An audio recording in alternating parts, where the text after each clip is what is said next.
Pada musim bunga dan musim panas tahun 1974, polis di Pacific Northwest Amerika Syarikat berada dalam keadaan panik.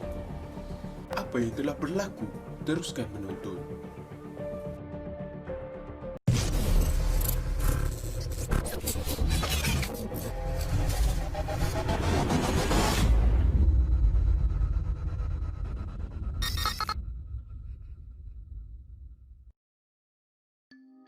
Dalam tempoh 6 bulan, 6 wanita telah diculik dan beberapa wanita lain telah melaporkan mereka cuba diumpan oleh seorang lelaki. Kebanyakan mangsa menggambarkannya sebagai seorang yang kacak dan berkarisma, ciri-ciri yang digunakannya untuk mendapatkan kepercayaan mereka. Satu-satunya keterangan yang dimiliki oleh pihak polis adalah bahawa wanita-wanita ini didatangi oleh seorang pemuda yang tampan dan menarik serta memakai anduh pada lengannya. Dia cuba mengumpan mereka ke arah sebuah kereta Volkswagen Beetle berwarna coklat. Lelaki itu mengenalkan dirinya sebagai Ted. Selepas mendedahkan laporan ini kepada orang ramai, pihak polis dihubungi oleh 4 orang yang mengenal pasti lelaki tersebut bernama Ted Bundy. 4 orang tersebut adalah bekas teman wanitanya, kawan rapatnya, salah seorang rakannya dan profesor psikologi yang mengajar Ted. Walaupun ia merupakan satu amaran, namun polis tidak merasakan bahawa Ted adalah suspek di dalam kes kehilangan pelajar wanita tersebut kerana memikirkan tidak mungkin seorang pelajar jurusan undang-undang tanpa rekod jenayah boleh melakukan perkara begitu. Perkara ini memberikan manfaat kepada Ted Bundy berkali-kali sepanjang kerjayanya sebagai seorang pembunuh yang menyaksikannya membunuh sekurang-kurangnya 30 mangsa di 7 buah negeri dalam tahun 1970-an. Ted Bundy telah menipu ramai orang termasuk polis yang tidak mensyakinya, pegawai penjara yang dia berjaya melarikan diri, wanita-wanita yang cuba dimanipulasi dan isteri yang dinikahinya selepas ditangkap. Malah dia sendiri berkata, "Aku adalah anak haram yang paling kejam yang pernah anda semua temui."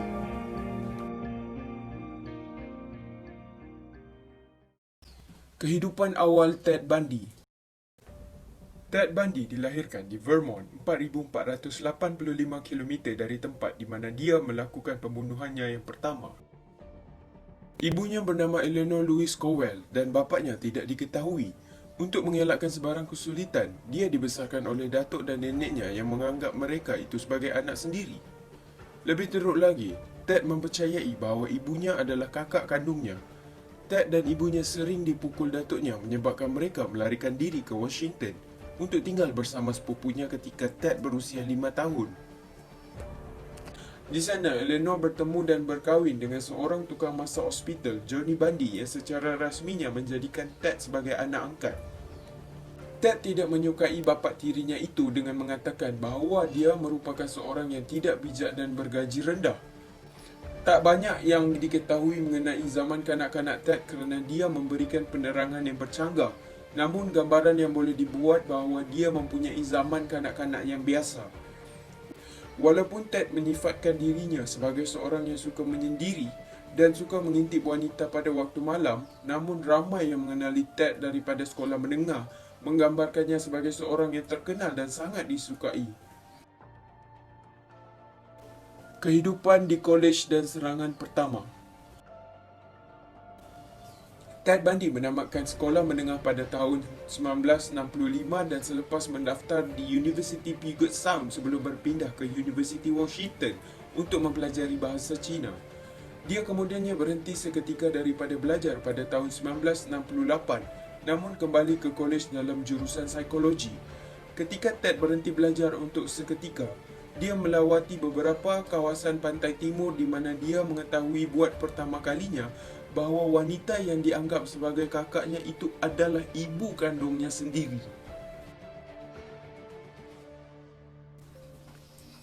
Sekembalinya Ted ke University Washington, dia bercinta dengan Elizabeth Clover yang bekerja sebagai setiausaha di Kolej Perubatan kampus tersebut.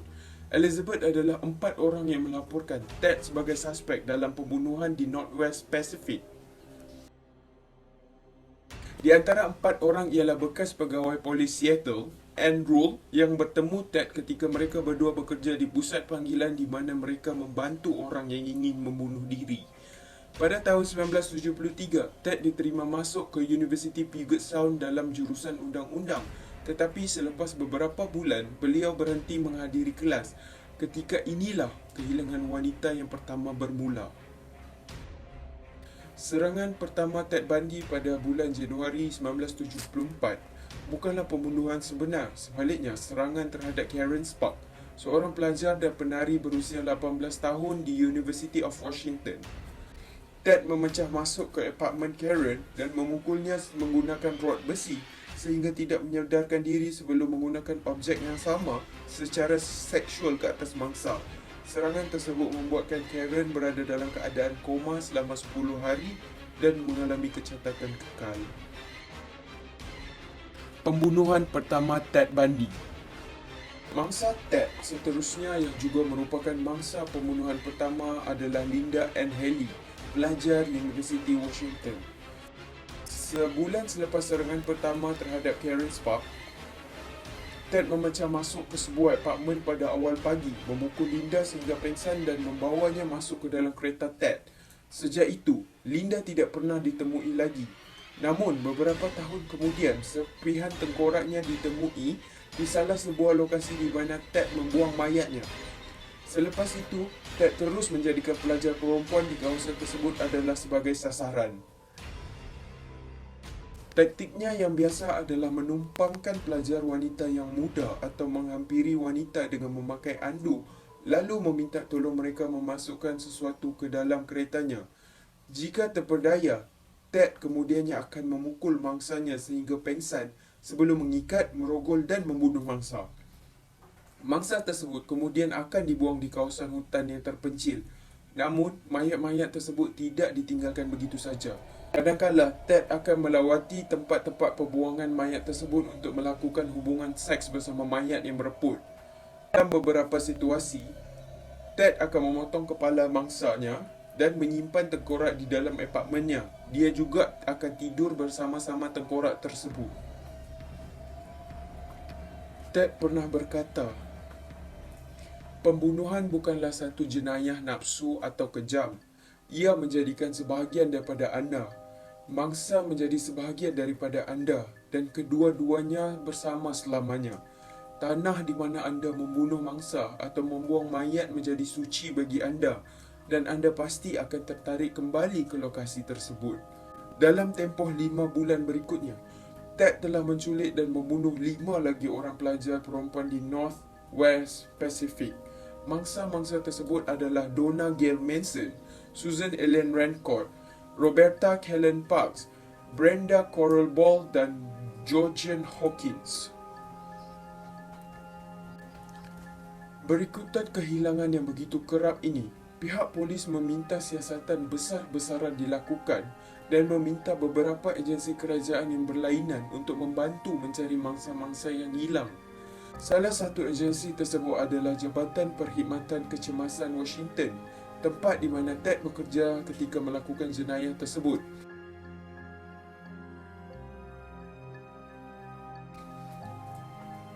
Di situ, Ted bertemu dengan Carol Ann Bone di mana dia menjalinkan hubungan cinta untuk beberapa tahun ketika pembunuhan terus berlangsung. Perpindahan dan penangkapan Ted Bundy. Ketika pencarian terhadap penculikan diteruskan, semakin banyak keterangan saksi muncul untuk menunjukkan bahawa Ted adalah pelakunya. Tetapi ketika beberapa mayat ditemui di dalam hutan, Ted diterima masuk ke sekolah undang-undang di Utah dan berpindah ke Salt Lake City. Di situ, dia meneruskan ketagihannya untuk merogol dan membunuh wanita muda, termasuk seorang wanita yang menumpang keretanya di Idaho dan 4 remaja perempuan di Utah. Mengetahui tentang pembunuhan yang berlaku serta perpindahan ke lokasi jenayah tersebut, bekas kekasihnya Elizabeth Clover menghubungi pihak polis buat kali kedua untuk menegaskan semula syak wasangkannya terhadap Ted Bundy sebagai pembunuh tersebut. Amaran kedua ini tidak membawa kepada penahanan Ted. Namun ketika para penyiasat mengumpul maklumat berkaitan dengan 5 pembunuhan terbaru di Utah dan Idaho itu, nama Ted muncul sebagai salah satu suspek utama.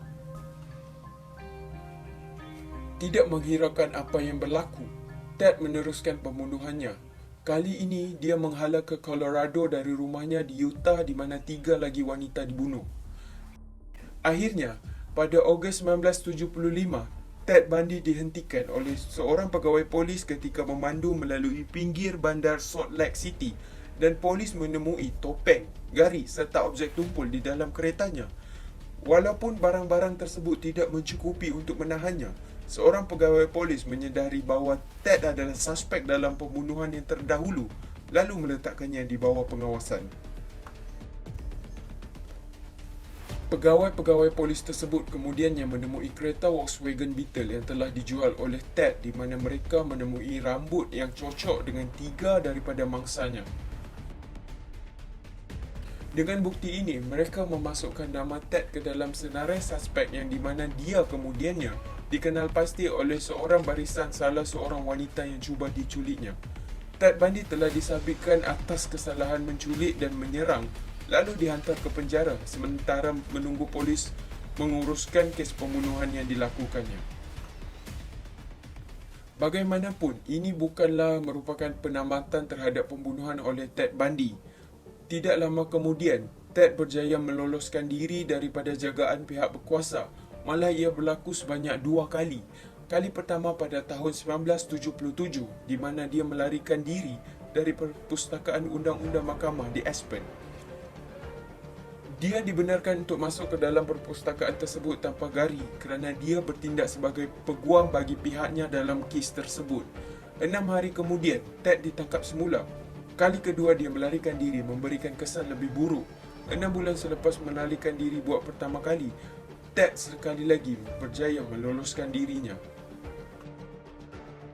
Kali ini dengan melalui ruangan merangkak di bahagian shilling yang dihasilkannya menggunakan gergaji, dia berjaya melarikan diri ke Florida.